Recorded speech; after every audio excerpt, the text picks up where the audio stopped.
do questions for the players, and then we'll release players, and we'll do questions for Coach Grimes.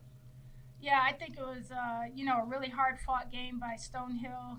Coach Brown came and she brought everything. I mean, for them to hit 12 threes was just amazing. But I think we were able to lock down on defense in the second half and really force a tempo on offense and get in the paint and score in the paint. I mean, we had 44 points in the paint, and that was one of our goals, was to dominate the paint. I think we did today. And I think it was an overall team effort. I don't think it was just one player today who stepped up. Everybody did something that contributed to our win. For all student athletes, just what you can say about this moment. It's only going to happen one time in history that there's the first NEC tournament game, first Division I postseason game, and it's a victory for you. So, Toya, I'll start with you. It means a lot. I mean, this is history we're making, and we're the first to do it. We're not the last, so there's a lot more coming from Lemoyne. So, Yeah, it's huge. We're going to really take it in, but then tomorrow we got to get back in the gym. Sierra. Yeah, it's definitely super exciting, but we're here for more than just one first win. We want to keep going. First win, Dan, you want to know about that? I think we talked about it right before we came out. We were a little disappointed we couldn't compete, right away. And I think the NEC, making the change midsummer, being able to compete in the conference tournament was something that really brightened their spirits. And so, now they have something to play for. I think that has really been driving them this whole season, this whole conference season. Just for all the athletes, Coach and I talked for the game on Friday just about how the season has kind of been up and down for you guys, but you really powered through, the conference slate to get the 2 seed and then get here and then to get a win today. Just talk a little bit about the resilience of the team and what you guys showed on the court tonight. Yeah, we went through a lot this season, playing tough teams like USC, and I think that shaped us for today. And Stonehill is a great team. I mean, it could have been anybody out there, but Stonehill is a very good team, and we knew we had to lock in tonight, and I think we did that tonight. Yeah, we just played team basketball and stuck together the whole year through the ups and downs. Yeah, definitely just staying consistent and every game or practice just coming in with a good attitude, a new attitude, flush what happened last game or last practice and just freshly every game. Yeah, I mean, the resiliency of these young women is unbelievable. We played probably more top 25 teams than most transitioning Division I teams. And, we found our way and we found a way to stick together. We talk about it all the time. When we were in desolation, we didn't have isolation. They really stuck together. And that's something that, we preach here at Lemoyne in the Lemoyne way in our athletic culture, not just with women's basketball, but across the board. So you'll hear that, you'll see that with women's lacrosse, men's lacrosse, men's basketball. Everybody speaks the same language, and that comes from top down. So our administration really, is about not just women's basketball winning, but how, we can win as a department and grow as young women and young men. Sid, all-conference, third team, Toya, all-conference, first team, and NEC Defensive Player of the Year. Just what you can both say about those honors. It really just came from the team, just the team effort, moving the ball, getting us open shots, just working together. Yeah, I agree. It's really a team award. I mean, our defense is incredible. It's just not me. It's the whole team. I mean, I'm not just the only one on the floor allowing 56 and under. It's the whole team, so, yeah. Going off of that, your coach receives Coach of the Year in the NEC. I'd love to get your thoughts about it with Mary sitting next to you. Toya, I'll start with you. I mean, I knew Coach Grimes was going to come into Lemoyne doing great things, and she's done that, so she deserves it.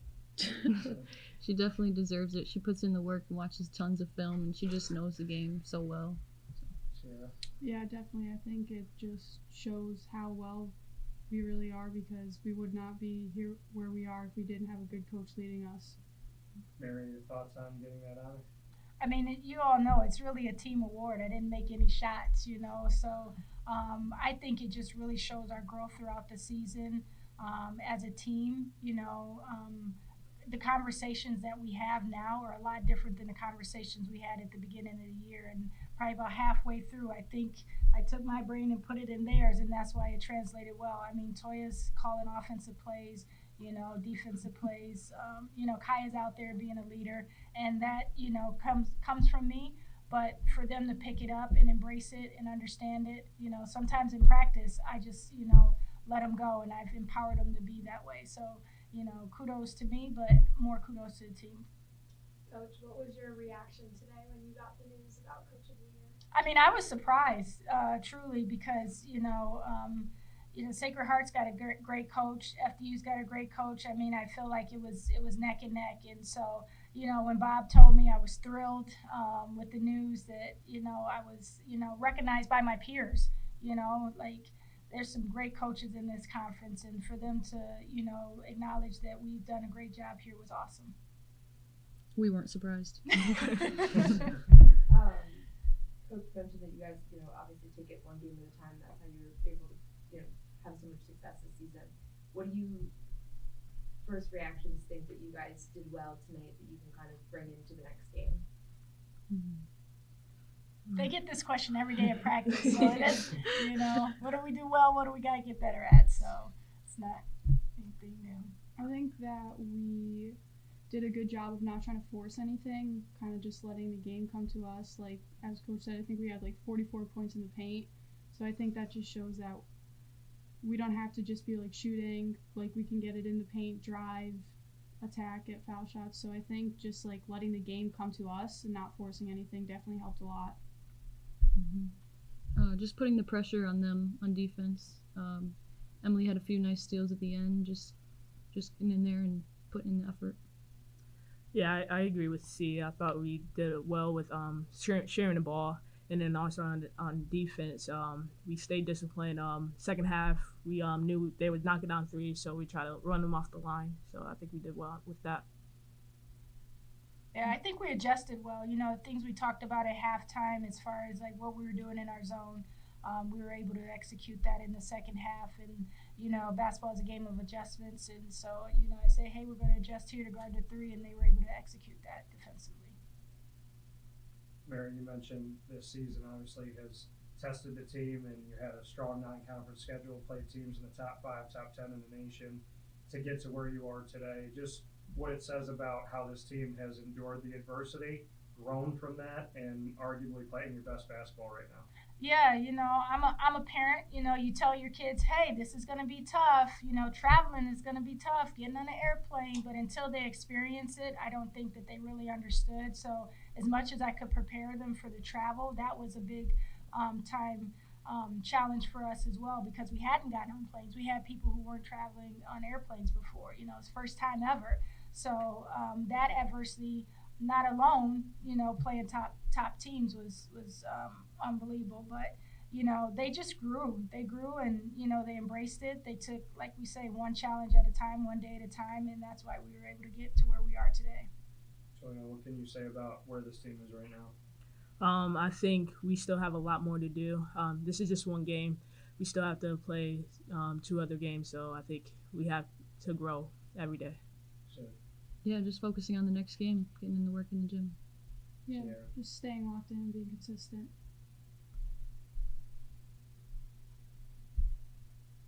Coach, what are you looking forward to now in the semifinal game, and what does it mean to you to be able to host these games here at Moyne as well? Yeah, I mean, I think it's great. I think that's the beauty of it, in our transition, because we were able to do that in the NE10. So, something that we're used to hosting, administration's used to hosting. FDU is a really tough team coming in here.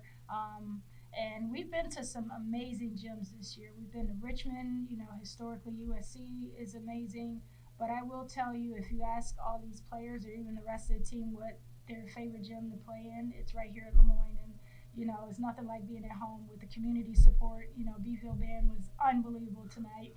I missed the opportunity to call more timeouts. But, with not having students here, we had an unbelievable crowd, and that's what they feed off of. Mary, to have the opportunity to come back here after being an assistant coach here and seeing some success, and then getting to lead this program the last 2 years and now this year into Division I, just how rewarding it is to see these student athletes that are sitting with you as well as the entire team do what they've done, grow to what they've gone to, and to hear all of them say that nobody's complacent, there's more games to be played. Yeah, I mean, it's exciting. It's an exciting time. It's an exciting time for our transition, we had goals as a Division II team, but I think we definitely have more goals as Division I. And, You know, has it been smooth? No, but I mean, we've been taking it in stride and growing not only as young women, but as a team. And I think, you know, it's been tough, but, you know, better days ahead.